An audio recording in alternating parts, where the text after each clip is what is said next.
Sas Stigon over Stuck Wireless. The ship work on Matterhoost Mitchell. Sas Stigon over Stuck Wireless. The ship work on Stigon over Stuck Wireless. The ship work on Stuck Wireless. The ship work on Mary Ruth Mitchell. Stigon over Stuck Wireless. The ship work on Mary Ruth Mitchell. The sea surged up over the sea wall, fashion a ship, a mighty sea mansion. Surged up over the sea wall, mighty sea mansion. The sea surged up over the sea walls, fashion a ship, a mighty sea mansion. Let me now utter a truthful story about myself and tell of a journey, how I, in days of adversity and hardship, have often suffered and have experienced bitter grief of heart.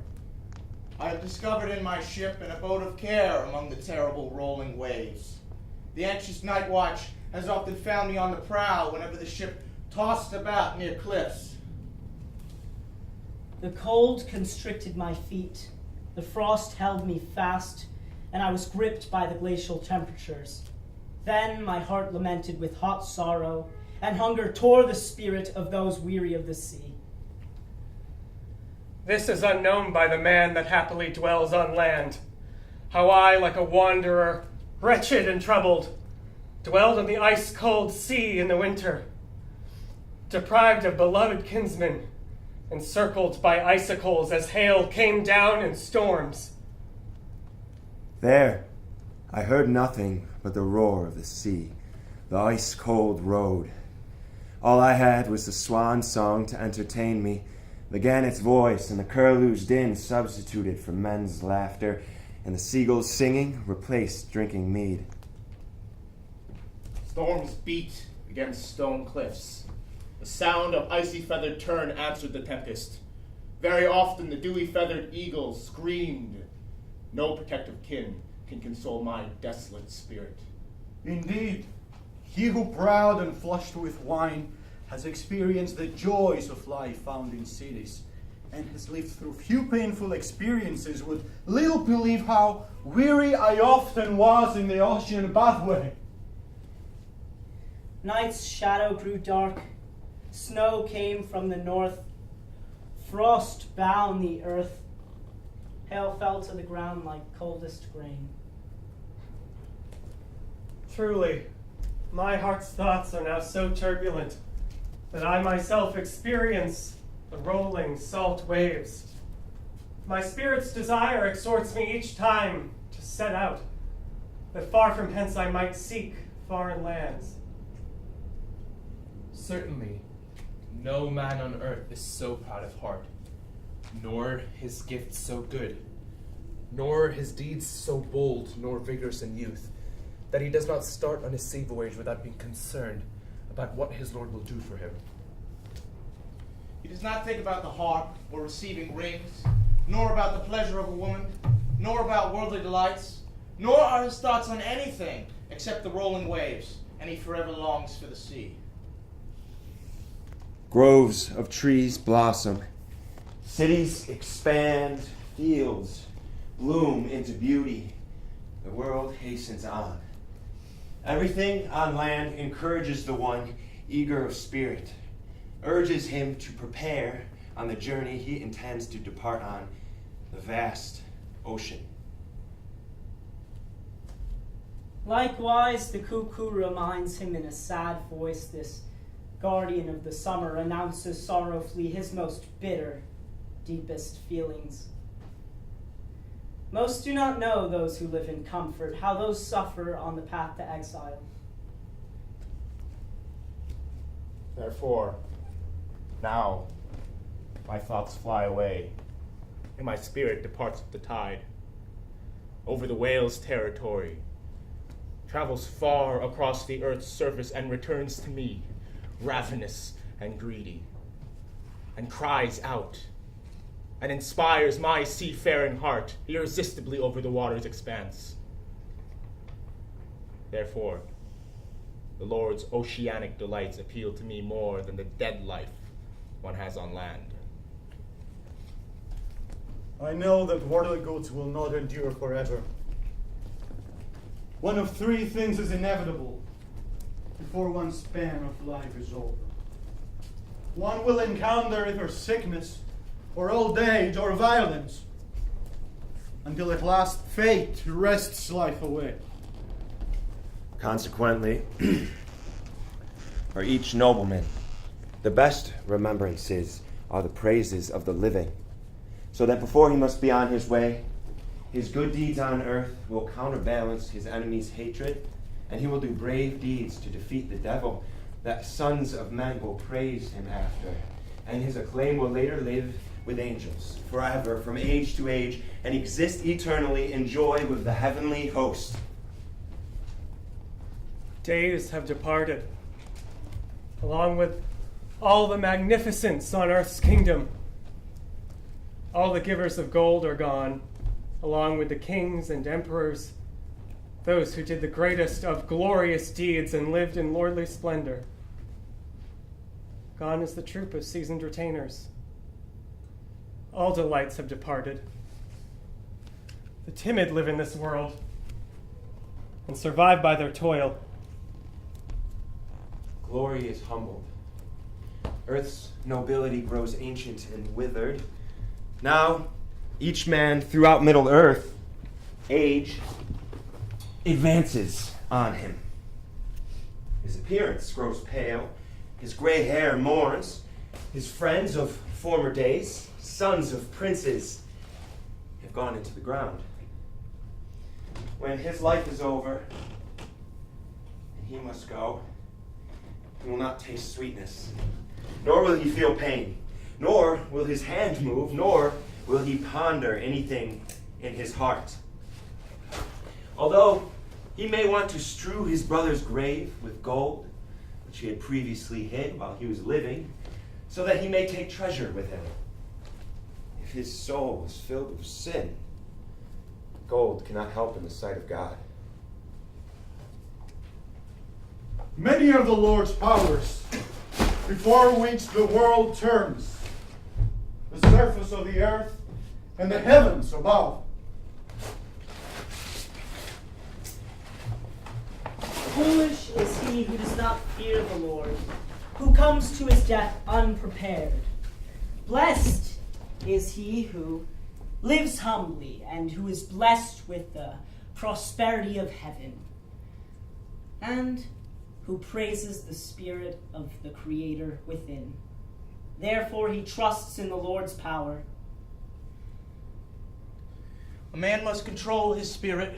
The trustworthy man, wise in manner, must stay steadfast to his friends and show enmity towards his foe. Although he may wish his enemy full of fire, or his friend consumed on a funeral pyre, fate is omniscient and the Creator superior to any man's intention. Let us ponder the home we possess, and where we came from, and where we will proceed into the place of eternal blessedness. For there, life is dependent on God's love, bliss in heaven. Thanks be to God that he has honored us, Prince of Glory, eternal Lord of all time. Amen.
twisting tricks. There and back in the vessels at your best. The sea stirred, my fingers froze, and over the crashing currents I rode. But I've never seen any man mighty people like you, steering the ship over the shore. The streaming currents beating against the shore, but in your hands, this boat floats bird-like as it glides over the ocean.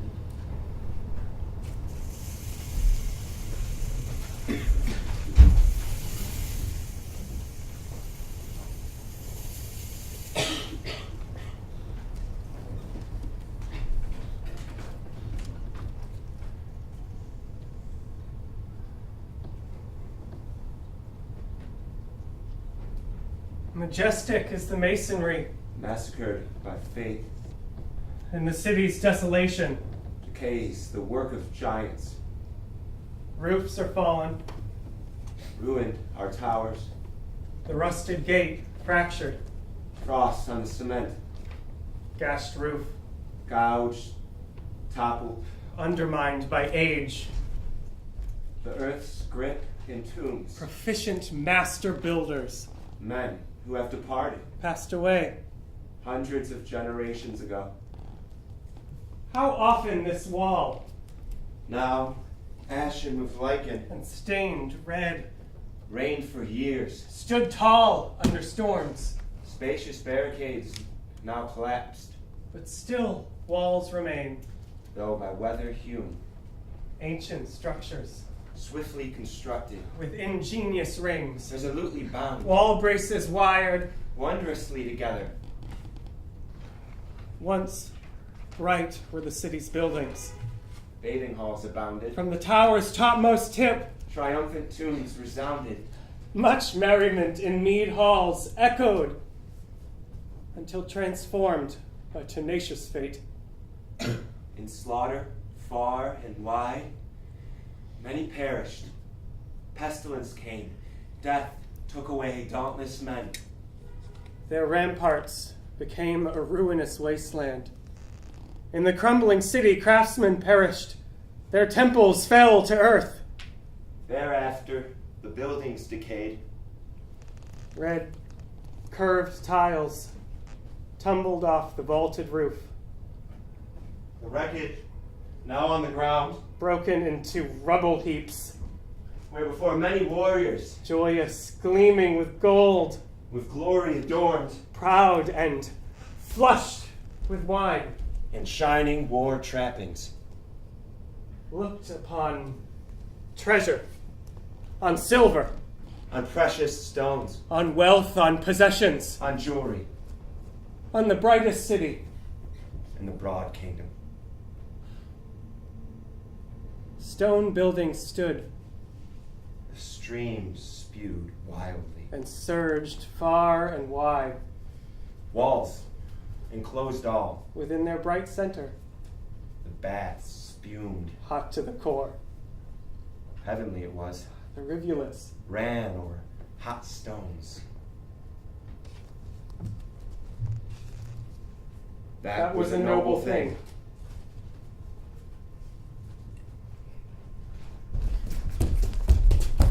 Now I will again sing a song about a type of fish. I will use the craft of poetry and in words tell through my wit about the great whale. Sailors sometimes unwittingly meet him, dangerous and fierce-minded when they travel over distant currents. His name is called Fastitogalon. Fastitogalon. His appearance is similar to the rough stones such as crumble by the edge of the sea, surrounded by sand, so much so that sea travelers, when they see him, think he is an island, and so tie up their ship with the high prow to this false land. With rope they moor their vibrant vessel and bravely go out onto this new island. Their ship secured in the currents, the men camp wearily on this barren land. The sailors do not expect peril. On this island they kindle a fire, a roaring flame. The sailors turn joyful, and although weary, they rest, happily pleased with the resting place. Then, the skillful deceiver, the devil, sees that the travelers are happily dwelling in the newfound place, enjoying the weather.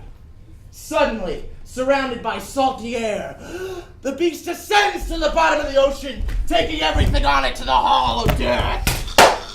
The ship and its warriors plummet.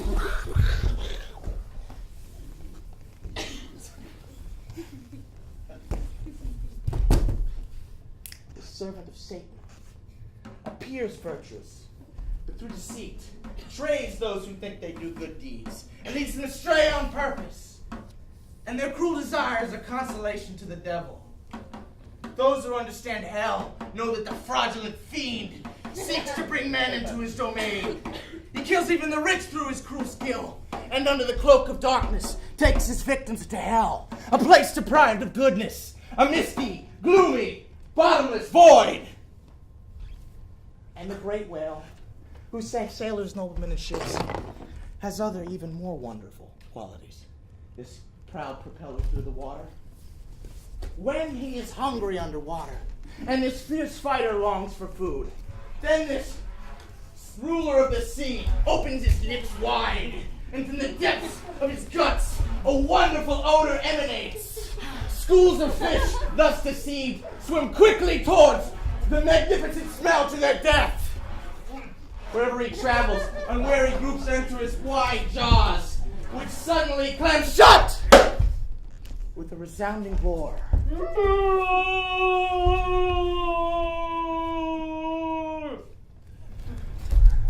This happens in a similar manner to unwary men in this transitory time. Those who live in joy because of deceit will encounter crafty evil and will find themselves at the gates of hell after death. Those whose lives are filled with sin will have to recount the days of their lives. For behind them, after death, the fierce mouth of hell's confining door will smash shut, from whence there is no exit ever, much as the swimming fish met their fate in the mouth of the whale.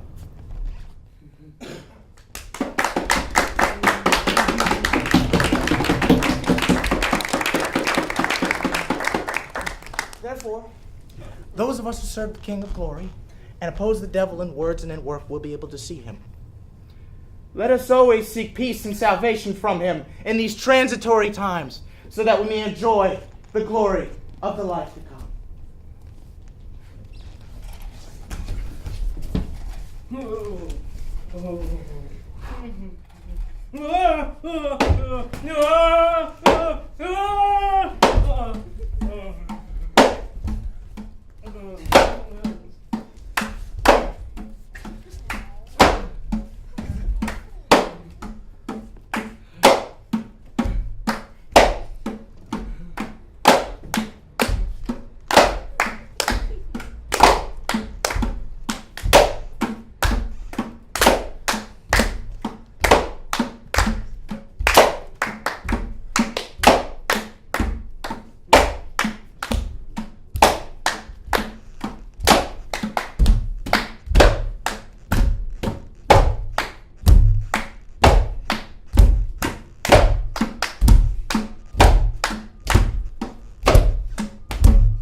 Often the solitary man seeks favor for himself, the Creator's mercy. Although he is troubled in thought throughout the long sea journey, he had to set in motion with his bare hands in the ice-cold sea, traveling the path of exile. Fate is completely predestined. Here is what the wanderer spoke about mindful hardships, of wrathful slaughters, and of the fall of kinsmen.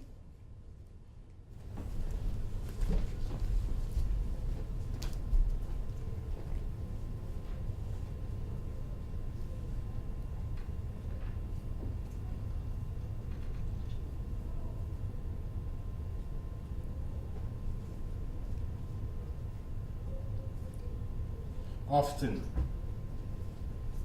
I have lamented my troubles alone in the pre-dawn hours. None is now alive to whom I would dare openly tell my heart's desires. I know, truly, that in the aristocratic customs of a nobleman, that he would firmly bind his spirit and hold his heart whether he wants to or not. The exhausted spirit is unable to withstand fate, nor the troubled mind to provide help. Therefore, those eager for glory often send their sorrowful minds securely in their breastplates. Thus, I find my spirit in chains, often wretchedly deprived of homeland, far from noble kinsmen. Since years ago my generous lord was buried in this earth, and I myself went from there,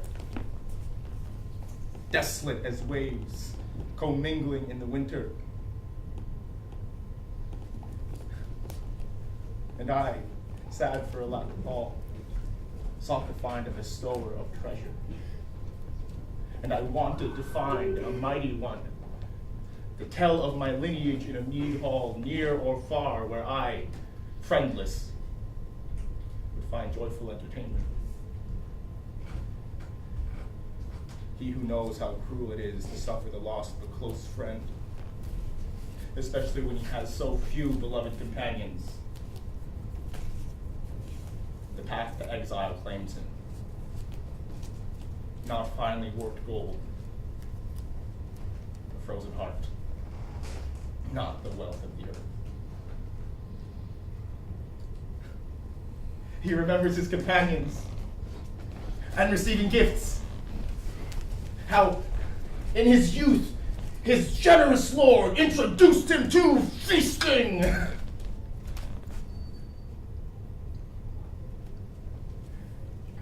Joy perished.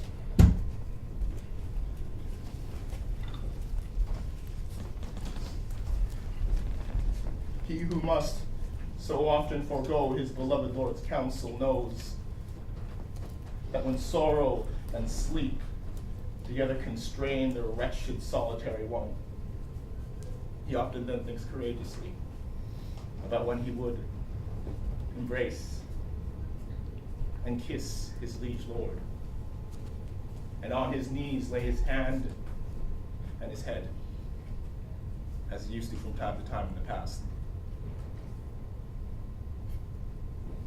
Then the friendless man awakens again and sees before him the fallow waves, bathing seabirds spreading their feathers, falling frost, snow mingled with hail,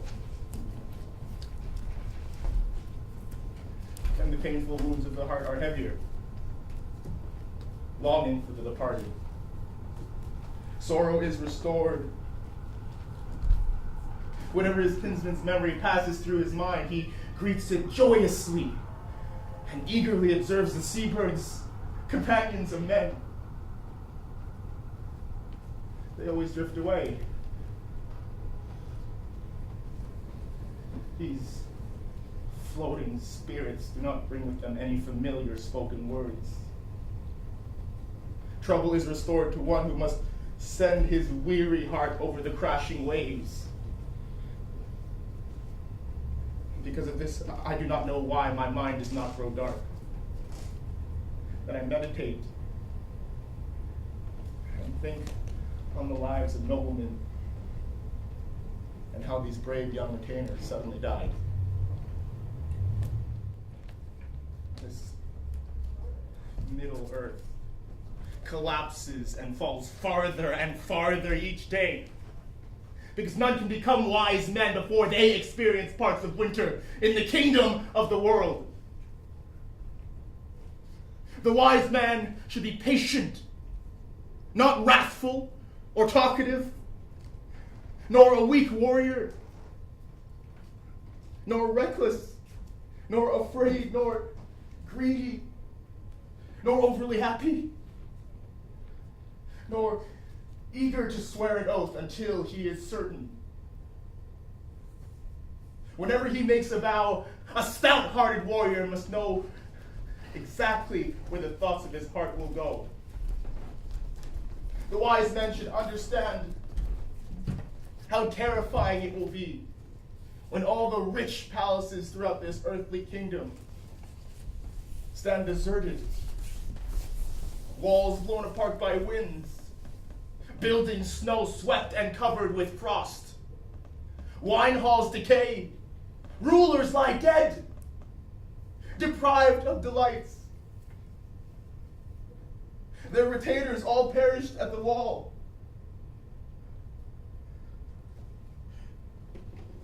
War took some of them away.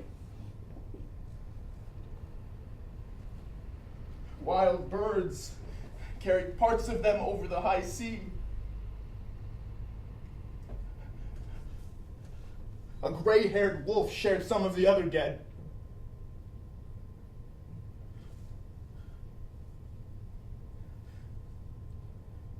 A sad-faced nobleman lies buried in his grave.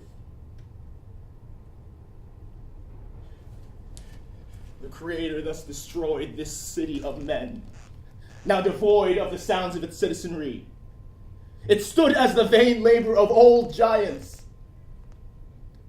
He who carefully considered this city and deeply ponders this dark life, wise in spirit, he often remembers. From far away, significant slaughter, and then utters,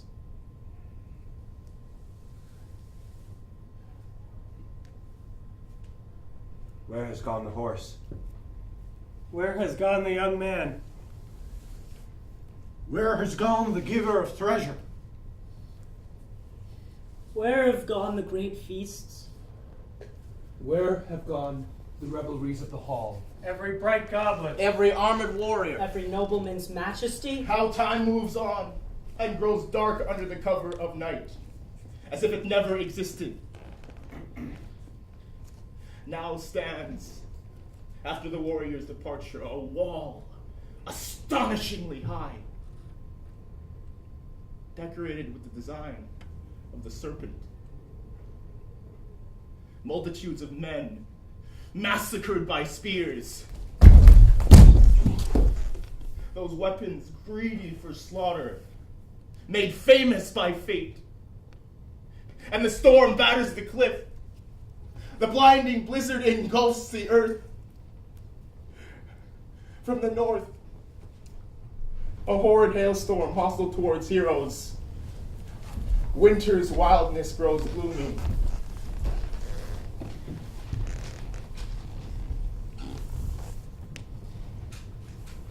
All is full of trouble, this earthly kingdom. Overwhelming fate manipulates the world under the heavens.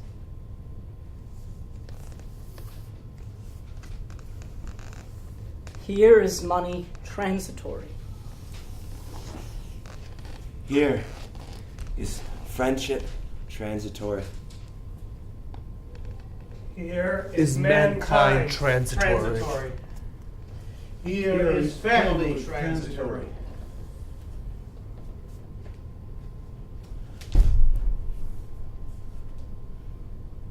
all the foundations of the earth have become vain.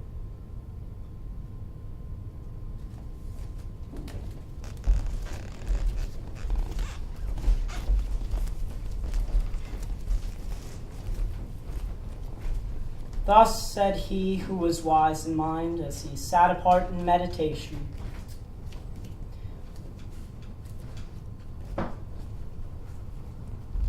Good is he who is trustworthy and is not given to grief too quickly.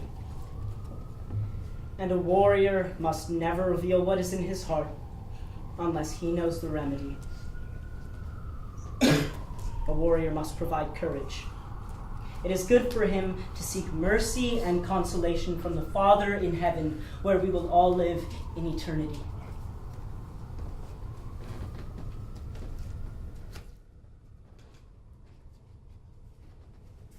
Now again, we on the floodwaters, float over cold water, a stark journey over the expansive sea, in our ship, galloping like a stallion on the water, we depart on this floating wood. Now again, we on the floodwaters, float over cold water, a stark journey over the expansive sea, in our ship, galloping like a stallion on the water, we depart on this floating wood.